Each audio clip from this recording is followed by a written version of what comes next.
You are about to watch a football match. 90 minutes, 22 players, one ball. And somehow 4 billion people on this planet consider this the most important thing in the world.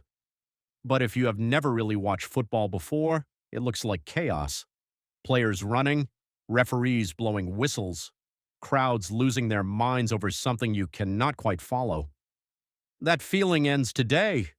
Football is the most watched sport in human history, not by a little, by an enormous, almost incomprehensible margin. The 2022 World Cup final was watched by over 1.5 billion people in a single sitting. That is roughly 1 in every 5 humans alive. So before you ask why people care so much, ask yourself a better question. What do they all know that you do not? Here is everything. The goal of football is simple. Get the ball into the other team's net more times than they get it into yours. That is it. Everything else, every rule, every tactic, every moment of genius you will ever see on a pitch exists in service of that one idea. Simple to understand, endlessly difficult to execute. A standard match lasts 90 minutes. It is split into 2 halves of 45 minutes each, with a short break in between.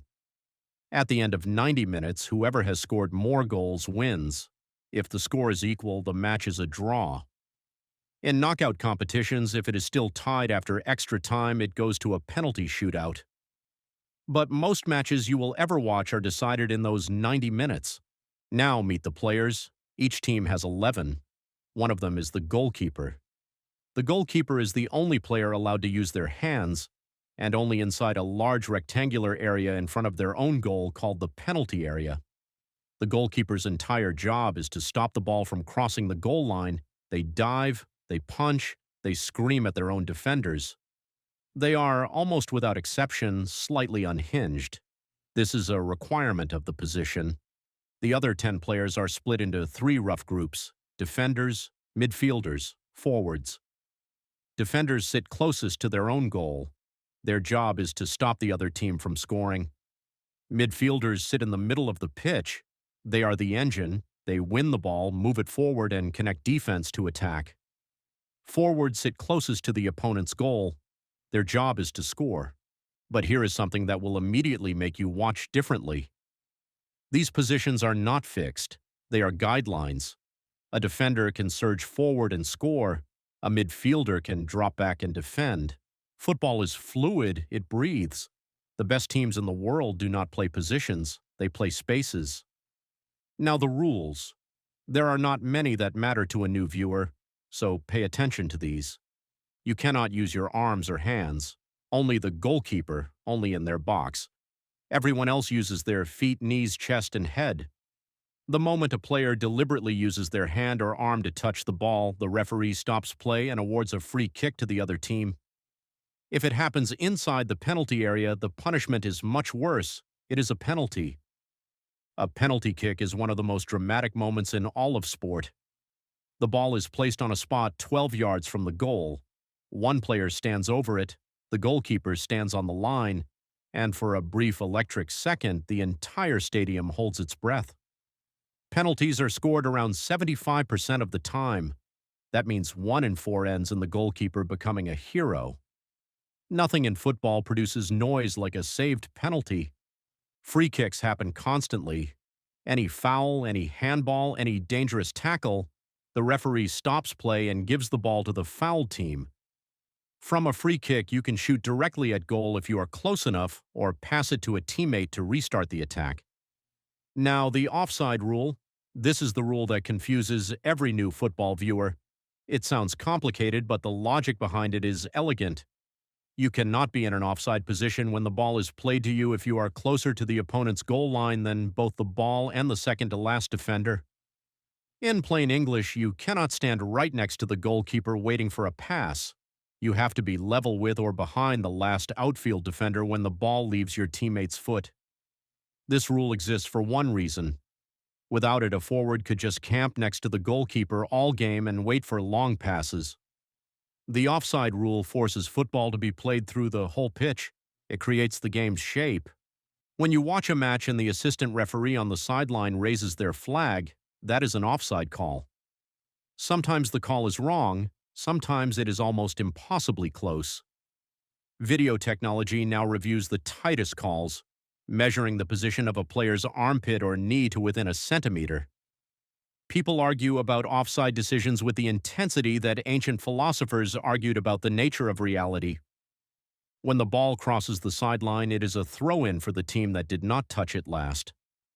When it crosses the end line and a defender touched it last, the attacking team gets a corner kick. A corner kick is taken from the small arc in the corner of the pitch, and the ball is whipped into the penalty area for attackers to head or volley at goal. Corners are set pieces. They are rehearsed moments. Teams score roughly 15% of their goals from set pieces, which means coaches spend enormous amounts of time designing them. Now you know the rules, but rules are not what makes football beautiful. Tactics are. Every team sets up with a formation. A formation is simply how those 10 outfield players are arranged on the pitch. You will hear numbers like 4-3-3 or 4-4-2 or 3-5-2. The first number is the defenders, the middle number is the midfielders, the last number is the forwards. A 4-3-3 means 4 defenders, 3 midfielders, 3 forwards. It is the most common formation in modern football because it balances defense and attack. But formations are just starting points. The real tactical battle happens in the spaces between the lines. A team playing high up the pitch is pressing. They are trying to win the ball back as quickly as possible, as close to the opponent's goal as possible. A team sitting deep and defending is parking the bus. They are making themselves hard to score against and waiting for a chance to counterattack. The fastest, most lethal moments in football are counterattacks. 1 second a team is attacking, the ball is won, 3 passes, 6 seconds. Goal. Researcher and football analyst Javier Fernandez, who published landmark work on spatial analysis in football, showed that the most dangerous attacks in elite football are completed in under 10 seconds. Now watch the players differently. Watch what happens without the ball. The player on the ball gets most of the attention, but elite football is 90% movement off the ball. Players making runs to create space for teammates, defenders shifting to close passing lanes, a midfielder checking their shoulder before they receive a pass so they already know what they are going to do next. When you start watching the movement without the ball, you start watching real football.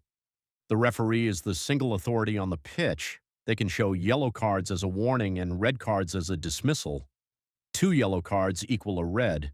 A red card means the player is sent off and cannot be replaced. Their team plays the rest of the match with 10 men. Red cards change everything. A team with 10 men has to defend more, cover more ground, sacrifice their attacking shape. Some of the most dramatic matches in history have come after a red card. Substitutions allow teams to bring on fresh players. In modern football, each team can make up to 5 substitutions per match. Managers use substitutions to change the game, bring on a faster forward late on, introduce a defensive midfielder to protect a lead, bring on a specialist penalty taker in the last minute. Substitutions are tactical messages. When you watch a match and a manager makes a change, ask yourself, what problem are they solving right now? Then there is the culture. Football is not just a sport, it is identity. Your club represents your city, your history, your family. Fans sing for 90 minutes. They pass the club down through generations like a surname. Sociologist Eric Dunning, who studied football crowd behavior for decades at the University of Leicester, argued that football provides a controlled, socially accepted space for emotions that have no other outlet in modern life. Grief, joy, fury, belonging, football holds all of it. The greatest players in history are debated with more passion than almost any other topic on earth. Pelé, Maradona, Messi, Ronaldo. Their names are shorthand for entire philosophies of how the game should be played. Arguments about who is the greatest will never be resolved. That is part of the point. Football gives people something to argue about that is meaningful but not truly dangerous. It is, in the words of the great manager Bill Shankly, not a matter of life and death. It is much more important than that. Now you know the shape of the game. You know the rules. You know the positions. You know what formations mean. You know why the offside rule exists. You know what to watch when the ball is not at someone's feet. You know why a saved penalty sounds like the roof coming off. The next time you sit down to watch a match, you will not see chaos. You will see a conversation. Two teams, 22 players, one ball, and 90 minutes to say something the other side cannot answer. And when that ball hits the back of the net, you will feel exactly what 4 billion people already know. There is nothing in the world quite like it.